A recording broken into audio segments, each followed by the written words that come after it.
Voilà, après ça va continuer. Ouais. Alors Ousmane Sonko moom tam mi ngi continuer activité politique am def na une déclaration boo xam ne ba tey ñu ngi koy commenter Mbacké wax fa wax yu bëri d'ailleurs y a une plainte suite à cette sortie ndax ñu tuddee seen bopp ay descendants wu Serigne Touba ay sët ci Serigne Touba def nañu plainte tey pour ñaawlu kàddu yi mu fa yëkkati Bachir booy décrypter la déclaration de Ousmane Sonko lan nga ci génnee. D'autres se demandent même qu'est-ce qui fait courir Ousmane Sonko. Ousmane Sonko a peur. Il a peur de quoi? Oui, il a peur. Ousmane Sonko a très peur. waaw. loolu nga jàpp ci déclaration bi. si ak activité yi. xam nga Ousmane Sonko quand il a peur il a un discours va-t-en-guerre. Ah ouais? Oui. lan lay ragal. ak lu ko war a tiital. Ben moom moo ko xam. bon xam nga am na yoo xam ne yaa ngi koy gis ñu koy bind di ko wax. notamment Madiambal Diagne. waaw xam nga nag nee naa leen Madiambal Diagne moom ak Cheikh Yérim Seck. Madiambal Diagne ak Cheikh Yérim Seck tu les aimes ou tu les aimes pas mais lu ñuy wax bàyyi ci xel. dëgg la. Madiambal a été d'une précision chirurgicale. Ouais. te loolu ça interpelle pour 2 raisons lu mu wax bu dee dëgg la c'est grave. lu mu wax bu dee du dëgg c'est très grave. ok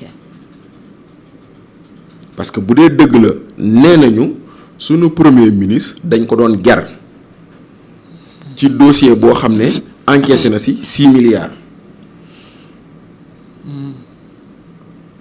bu dee dëgg la c'est grave.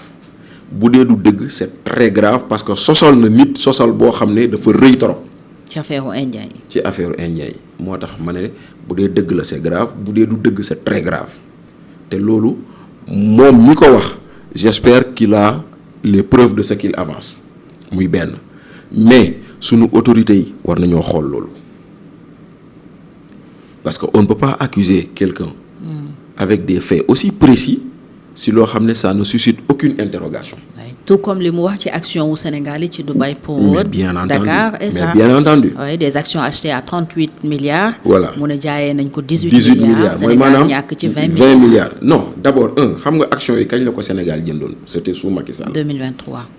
voilà léegi nee nañu action yooyu noonu xanaa lu mu dee ñu actualiser ko. ndaxte kër boo ko jëndee woon 3 millions il y a 5 ans. boo koy jaay xanaa kay nga jaay ko prix du marché actuel. valeur bi day yokk. Ouais. Donc pourquoi ici valeur bi di wàññeeku. Première question. Deuxième question.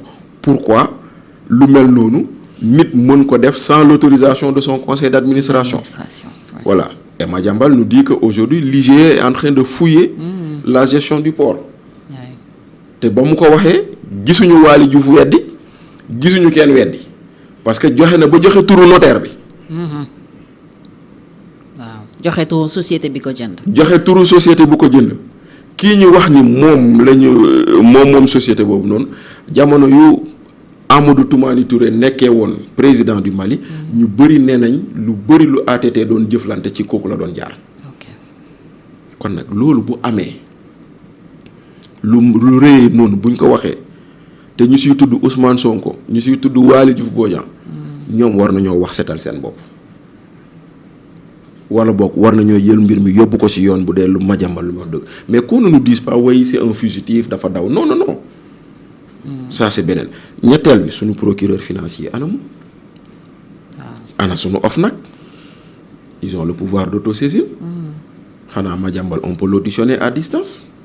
ak leneen pourquoi loolu yëpp amul. moo tax nag quelque part moi j'ai le sentiment que loolu yëpp ak coowal Ndiaga Seck. le Ousmane Sonko bëgg nëbb pour nëbb ko il nous fallait braquer sur autre chose parce que nee nañ wax bu rëyee pour fay ko da ngay wax ju ko gën a rëy. waa nga créer beneen affaire ci biir affaire bi. voilà créer beneen affaire ci biir affaire bi et aujourd'hui c'est dire waaw à Touba dafa am ñu sàcc alalu réew mi ñëw di ko tuur Touba.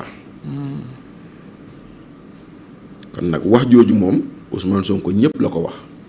commencé ko ci xalif général des mourides moo waral plainte bi d'ailleurs. voilà maintenant nag après plainte bi lan lay jur moo xam mais man maa doon Ousmane Sonko je présenterai mes excuses à la communauté mouride wax ji jëm fa et on continue waaye wax na yeneen ak yeneen ndaxte moom nee na laaj leen Diomaye kañ la commencé ñëw Touba mais moom nañ ko laaj kañ la commencé dem Touba yéen a ngi fàttaleku Mamadou Ngom Niang bi fi nekkoon DAGE ministère des sports déggoo leen woon vidéo boobu mu doon naan ñun bu ñu daan dem màggal Touba Ousmane Sonko dafa ñu doon naan seen yëfu caaxaan yi yéen nga nekk alors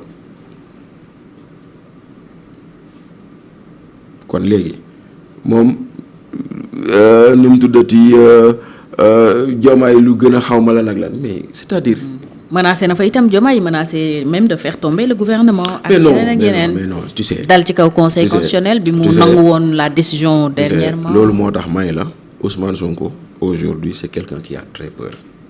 conclusion boobu ngay tiré ci déclaration c'est quand il a très peur qu'il fait dans la menace à tout va. conseil constitutionnel bi lu mu wax man du ma conseil constitutionnel lu mu wax dafa simple dafa clair. ndaxte Fatou il est bon aussi ñu rappeler ni.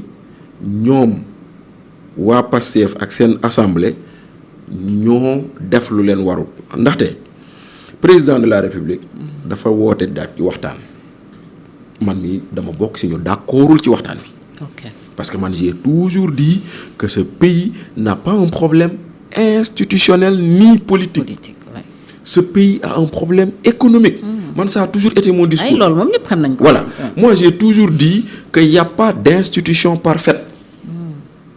Les institutions deviennent parfaites avec le temps. maanaam mooy lan mooy on n'a pas besoin de dire il faut changer de conseil constitutionnel il faut lu seeni man gëwuma yooyu man damaa jàpp ni lu ñu am moo ñu indil tey ñu am président de la république bu tudd Bassirou Diomaye Diakhar Faye.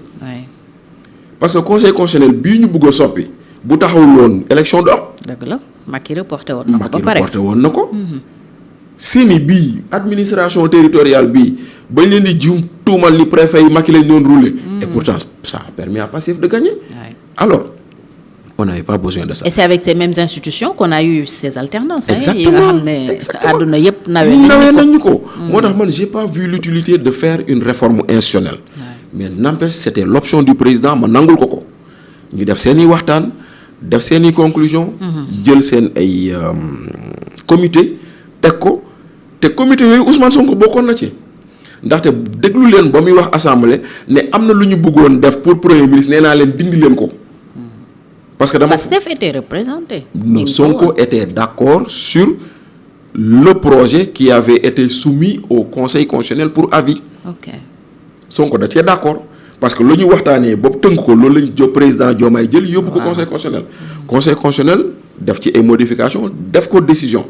président de la république muy xool naka la koy jébbalee askan wi ñoom ñu jaar ci suuf def yëfu tafukat jël dossier bi def ko proposition de loi ok ñu bind président de la république xamal ko ni ñun kat am nañ proposition de loi pour réformer constitution bi président de la république ne leen waaw amul problème mais dinaa ko soumettre au référendum xam nga loolu mooy lan seen projet bi boo leen ci paree peuple bi moo koy arbitrer mais ñoom defuñu loolu dañoo dem commission dugal 9 amendements kon projet boobu noonu ñoom ñu indi woon buñ ko yóbbu woon sans amendement xëy na lii du am.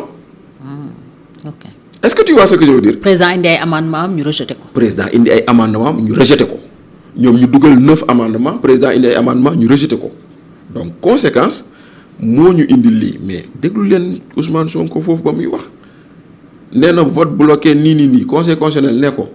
texte bi distingué wul. tout texte la wax kon tout texte gouvernement bu leen ne je mets le vote bloqué da ngeen ko war a defal loolu.